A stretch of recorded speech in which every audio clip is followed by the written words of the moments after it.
It's pretty much instant.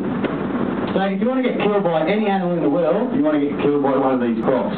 It's quick. And you'll definitely make the NT newspaper.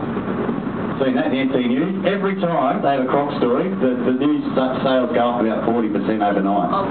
We love a good croc story. I did one a few months ago. I was actually swimming with a croc in a swimming pool for a film shoot, and it attacked the photographer. They sold 2,000 extra copies just because of that. The photographer had to change his jocks too. Wow. So here we've got one of the big fellas here. Now see the length of him there, and the body length, if you actually gauge the size of the head, guess how long his head is, and times it by 7, that's the length of the croc. But I go by the gap between the eyes.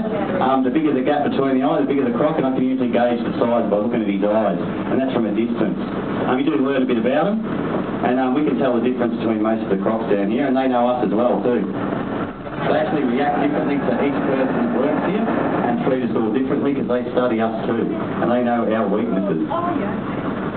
But if you do go swimming today, just remember this is what you could be swimming with, and you will not know he's there. You can even just sit in the water, not move around at all. And just remember this, when you are out and swimming today, every crocodile from 1 kilometre away where you are knows exactly where you are in the water at all times, even if you're not moving. And you know how he finds you? He'll sit there, he'll be around the corner, around the next bend, and you're just sitting there, just in water up to your belly, doesn't matter. And you know how he finds you? He just sits there in the water, and this is what he hears. Oh, stop me.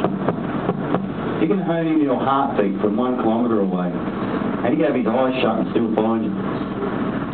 So, yeah, you're never safe and you're never alone. And they always know where you are. Yeah, these guys are so sensitive. They actually have little movement sensors on the scales on their head. They're little black dots, and they can pick up movement even on the bank. He can actually feel a water rat walking along beside the river.